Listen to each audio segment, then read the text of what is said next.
Hi guys, welcome back to my channel. Today I wanted to create a bit of a different look. This is a bit more of a dramatic look. It's a cut crease but using soft romantic tones and a shimmery colour on the lids. I used the Morphe 35T palette, so if you want to see how I created this look then just keep on watching. First up is to prime my skin, and for that I'm going to be using the Makeup Forever Step 1 Skin Equalizer, the smoothing primer. This is just going to smooth out the skin and blur out any imperfections. Then for foundation I'm going to be using the Loreal Infallible Pro Matte in the shade 104, and this is a really lovely demi matte finish foundation. Then using a dense buffing brush, this one's from Morphe, the M439, I'm going to just start blending that out. Then to fill in my brows, I'm going to be using the Hourglass Arch Brow Sculpting Pencil in the shade Dark Brunette, and this is a great one for when you're a bit pushed for time, as the angled pencil head is a lot bigger than something like the Anastasia Beverly Hills Brow Wiz, therefore it fills in the brows much quicker. And then to set the brows in place, of course I'm going to be using the L'Oreal Brow Artist Plumper.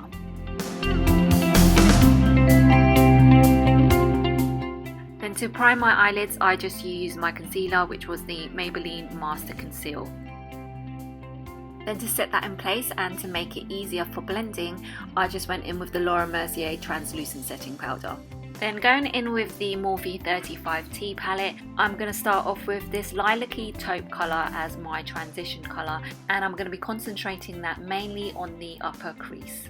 And for this I'm using a slightly tapered fluffy brush. Then going in with this shade directly beneath it, which is more of a cool tone light brown, and using the same brush I'm going to intensify that transition shade but focusing mainly on the outer part of the upper crease. Then moving on to this neutral mid-tone brown and using a bit more of a denser, flatter brush, I'm starting to build out my crease and intensifying it, again mainly on the outer half of the crease.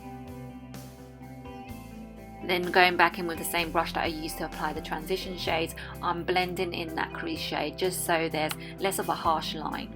Then going in with this cool tone dark brown, I'm going to go in and cut that crease, and I'm using an even more flatter and an even more denser brush. I'm really just concentrating that shade tightly in the crease but focusing mainly on the outer corner.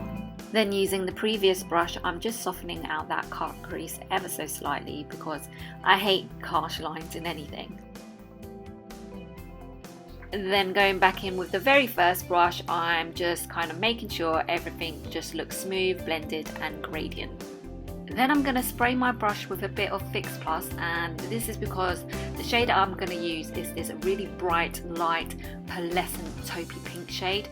It has a metallic finish, so by spraying Fix Plus on it, it will intensify the finish and the pigment. And I'm just taking that on a very flat shader brush and taking it slowly right up to that crease line. Then going back in with that cut crease shade, I'm just further redefining that line just so that it really stands out against that metallic sheen. Then I'm just going to repeat the whole process on the other eye, and I'm just going to speed this up. And this kind of look does take a bit of time, so you need a lot of patience when it comes to blending, and sometimes you may need to repeat steps just to go back and redefine certain areas where you may have lost the intensity.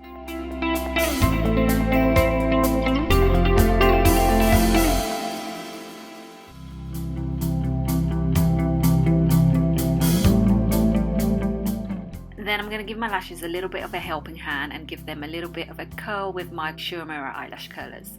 Then using the Kat Von D tattoo liner in Trooper, I'm going to go in and line my top lash line and draw a little bit more of a dramatic wing than I'm used to. I think having a dramatic look like this cut crease definitely warrants having a bit more of a dramatized wing. Then I'm going to fake a thicker, fuller lash line by lining my top waterline using the Makeup Forever Artist Liner. Then I'm going to apply one coat of mascara to my top lashes, and I'm using the Heroine Make Volume and Curl Mascara. Time for some false lashes, and I'm going to be using these ones by Fleur de Force in the style Simply Fleur. And I'm using my trusted tweezers and the House of Lashes adhesive glue. Then to conceal my under eye bags and to brighten the under eye area, I'm going to go in with the Bourjois Healthy Balance Concealer, and I'm using a damp Real Techniques Miracle Complexion Sponge just to blend that all out.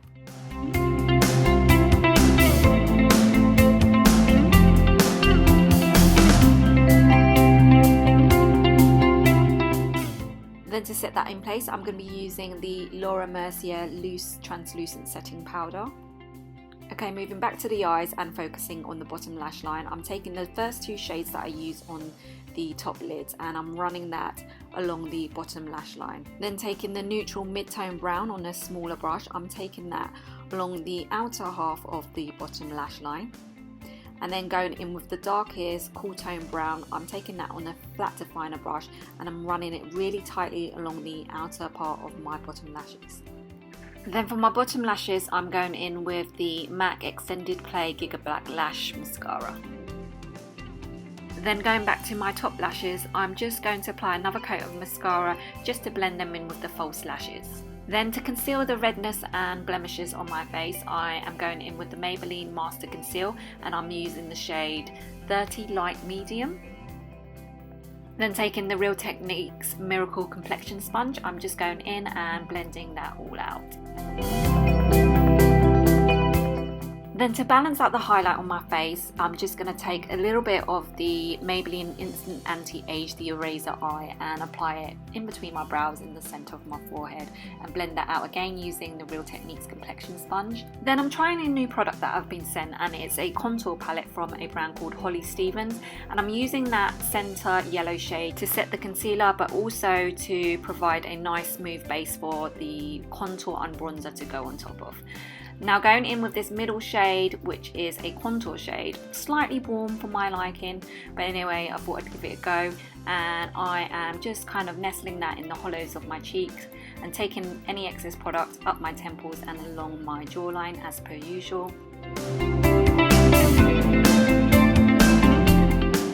Then I'm taking whatever product's left on that brush and running it down either side of my nose just for a bit of subtle contouring. Then I'm going in with the bronzer and I'm going to just start warming up my complexion, starting on the cheeks and taking it across the hairline and mainly around the perimeter of my face.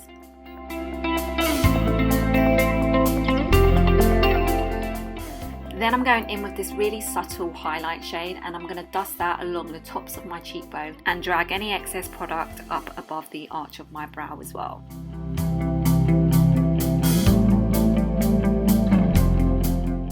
Then I'm going to take an ever so slight small amount along the centre of my nose, and then taking a flat brush I'm applying a tiny bit under the arch of my brow as well, just for a subtle highlight, and then I'm going to take it in the inner corners of my eyes, but I thought I wanted something a bit more intense, so I went in with a bit of Fix Plus and a little bit more of that highlight just to really amp up that inner corner and make it really stand out.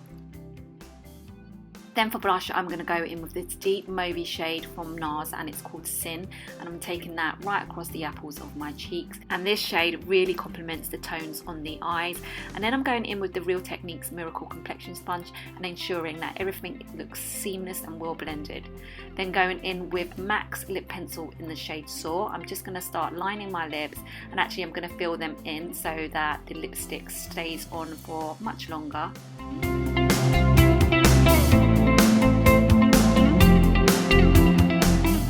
And the lipstick I'm going for today is MAC's Velvet Teddy, which is a really beautiful matte rosy brown shade.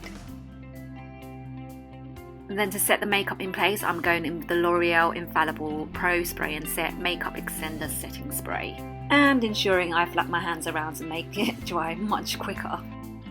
And this is pretty much the completed look.